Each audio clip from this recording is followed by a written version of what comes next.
bringing news that matters to you. You're watching the Bahamas Tonight Northern Edition.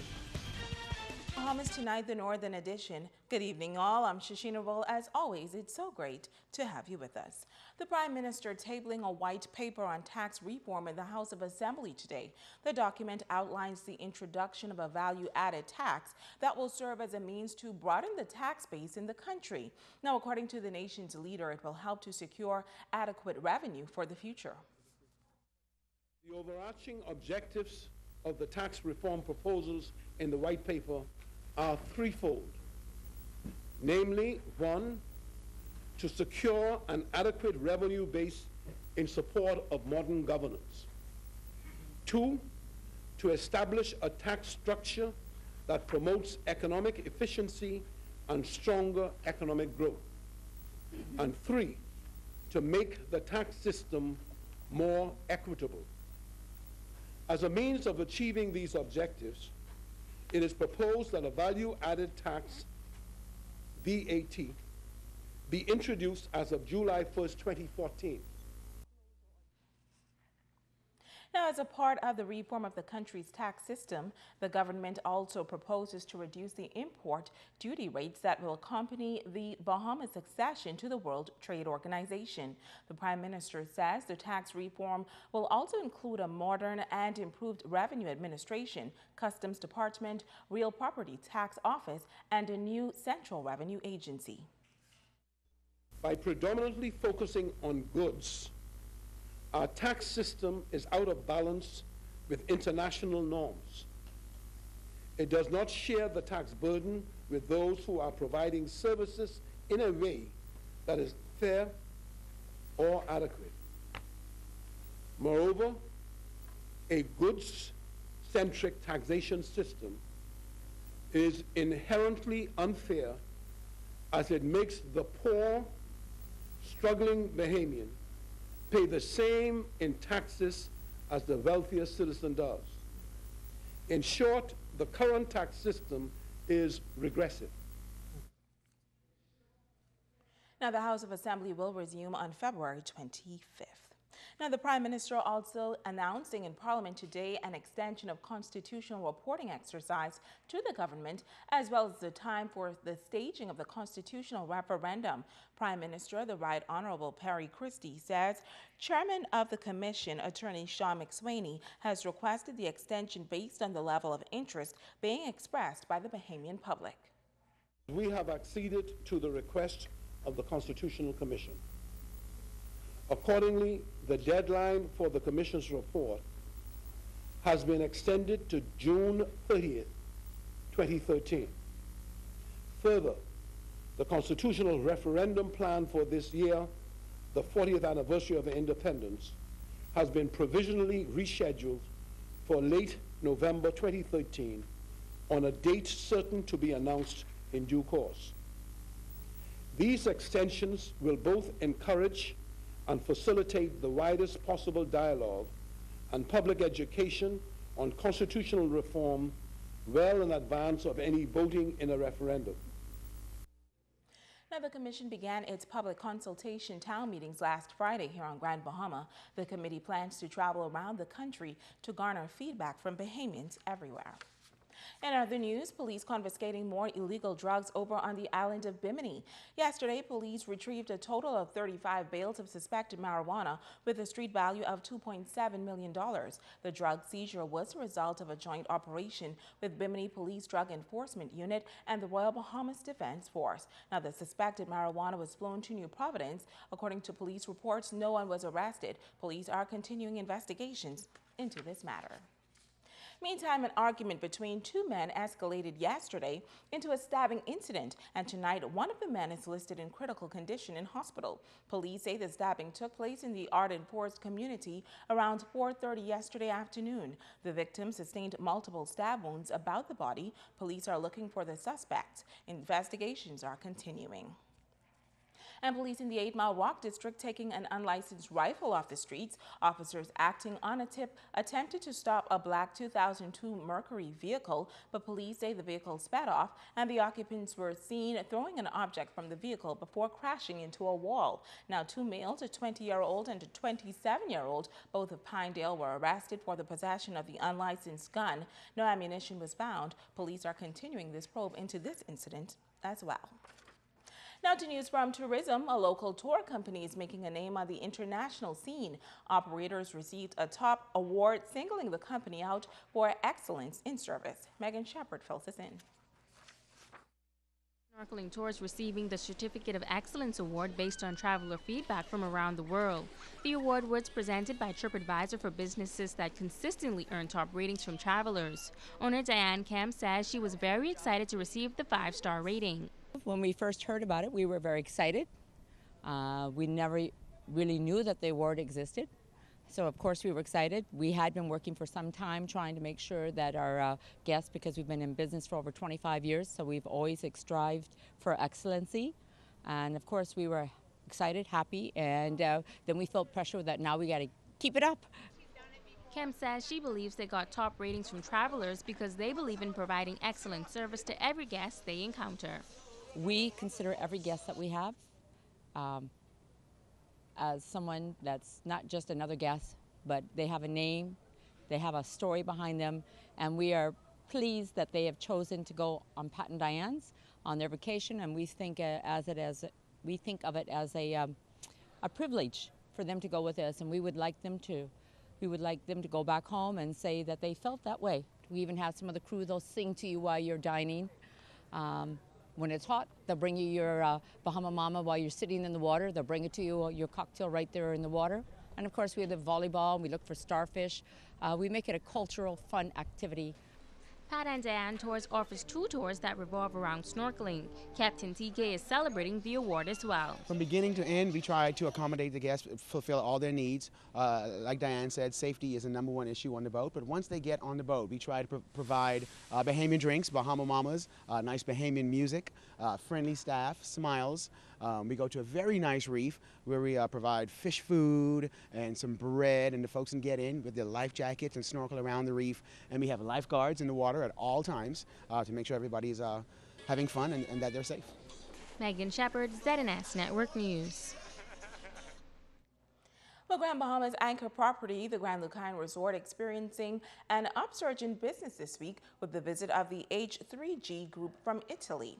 Now, according to General Manager Ben Davis, the hotel's occupancy rate went from 40% to over 100% when more than 1,000 of the company's top performers arrived on the island on Sunday. The group is engaged in a high-tech conference at the resort. Davis says they're looking to attract other prestigious groups in the future. It's been very difficult over the last 4 or 5 years. I hope this is a turning curve for us. I think it'll do the island of Grand Bahama extremely well. I think we are sometimes not looked upon as a professional destination, but I think we have the management, the staff, and the people in Grand Bahama Island to do anything that the outside world might need. The Grand Lucayan had to take on more than 200 temporary workers to accommodate the large group business. Davis commended all of the workers for their efforts in this venture. I'm just very proud of the staff, how they've managed to sort of step up to the plate, look after the group. I'm also very proud of our support team and our sales and marketing team who managed to put this together for us in such a short space of time, because we only started arranging this group towards the end of December. So we basically did everything to their satisfaction within the space of 6 weeks. So it's an awesome challenge, and I think everybody really stepped up to the plate and played their part. Well, Bahama's Customs and Immigration Departments were also applauded for their professionalism in processing the big group. They will depart Grand Bahama on the Christian community, marking a major observance with the official beginning of the Lent season. Joan Davis-Roll reports. Students attending the Soul Catholic primary school on the island, Mary stopped to see, joining in the traditional Ash Wednesday service at Mary stopped to see Catholic Church. In keeping with the observance is a marking of one's forehead with ashes, with the sign of the cross depicting a symbol of sorrow for sin, penance, and cleansing of the soul. Father David Cooper emphasized the significance of the observance. Ash Wednesday begins the holy season of Lent. The call words of Lent are prayer, fasting, and almsgiving. But more importantly, these 40 days is for us to imitate the 40 days Jesus spent in the wilderness, being tempted and tried before he began his public ministry. So we're hoping to be renewed by self-denial, by acts of charity, and more prayer time to prepare ourselves for the battle, the spiritual battle of our daily Christian walk. Father Cooper noted how the special service highlighted the gifts and talents of the children. The children's liturgy are always exciting to come to because of their innocence, their focus in their singing and their praying, and there's nothing like children's voices. And so the day was no difference. They sang well, they prayed well, and certainly we try to impart to them as early as possible the call words of Lent, prayer, fasting, almsgiving, or just doing good deeds for people and not looking for praise afterward. That's how it begins, and step by step, they'll get into the groove of what spiritual maturity is, etc.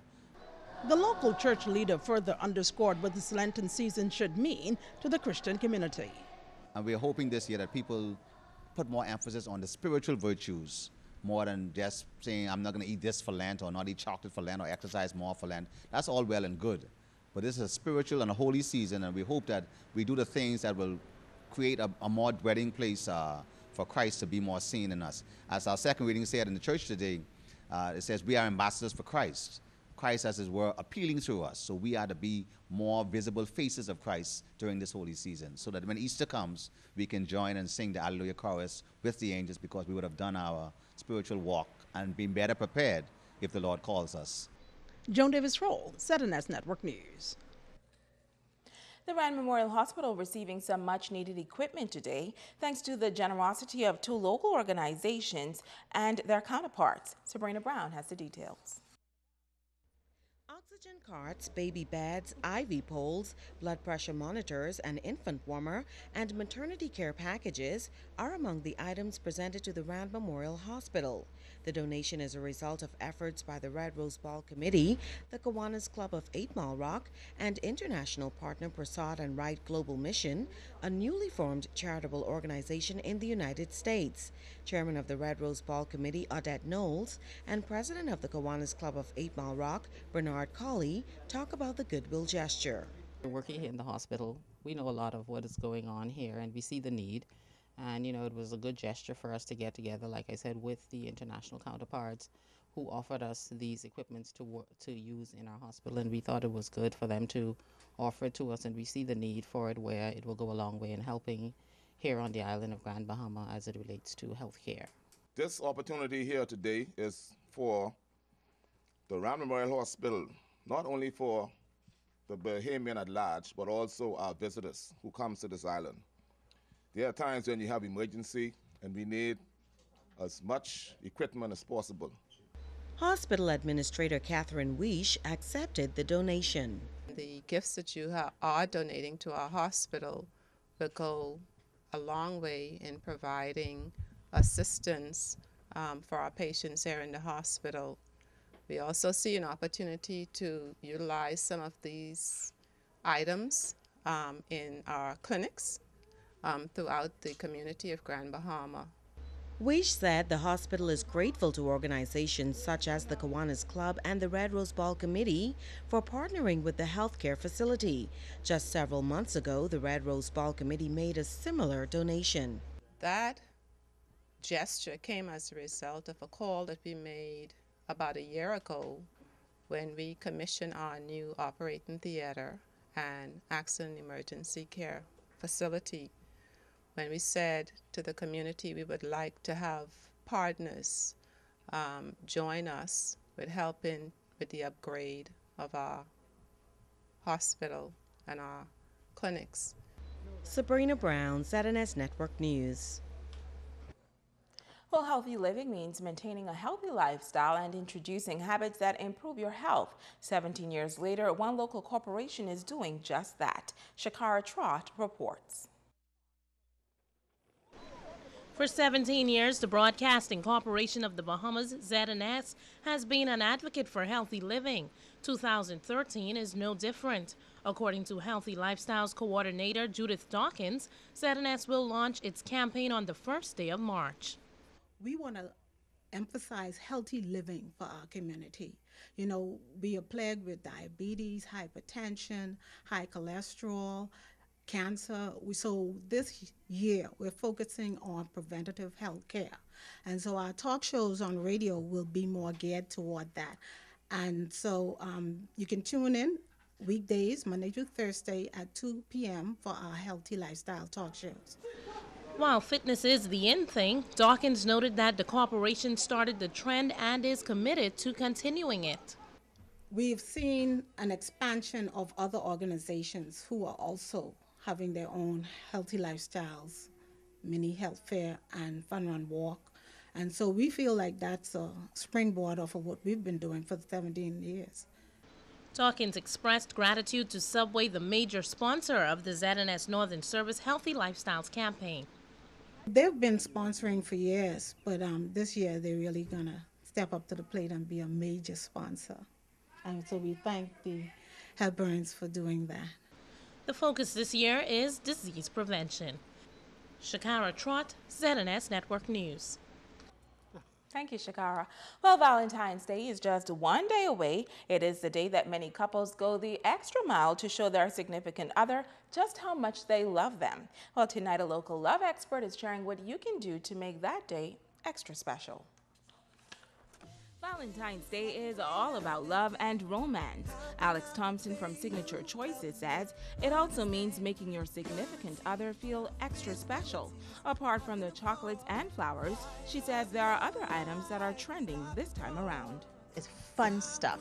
Sexy lingerie and a lot of fun stuff. That's what's trending. Not to mention the new color, which is pink. Pink is in. It's all about the raspberry. It's all about the pretty pink. Red is still hot, but pink is number one. But if you aren't quite sure just what to do for the big V-Day, she says try to create an experience that will be remembered. Valentine's Day never changes. The 14th is the 14th every year. But if you focus on different aspects of it, every year you create an experience and a memorable one. For example, a lot of men are doing fragrance and they're doing chocolates and they're doing fruits. So when she's coming home for Valentine's Day, instead of getting that big floral basket at work, she's coming home to chocolate strawberries, she's coming home to rose petals on the ground, she's coming home to sexy lingerie, and she's coming home to sweet candles burning in the air. So she's going to remember that particular night that she came home for Valentine's Day. Alex is giving this advice to the ladies. Men are actually more simple than we think that they are, and they also too want an experience. They especially like touch. So buying a nice, soft, sensual lingerie is key. Men especially love lace and see-through items. They like to cover a little bit of hip, but they want to be able to see a little of everything. And they want that, and they want you to come to bed being natural, being beautiful. Now, if you don't have a Valentine, there's no need to be ashamed. She says just treat yourself to a special gift. I'm a big Valentine person. When you don't have anyone special with you, what you do, treat yourself. Someone like me, I have a husband that sometimes works nights or he works long shifts. So if I'm home by myself that Valentine, I put the kids to bed, I get me something nice, I lounge, I put on a nice movie, I maybe get some chocolates for myself. That's what I do. And I encourage women to do that. Why not treat yourself? You deserve it, and you should do it.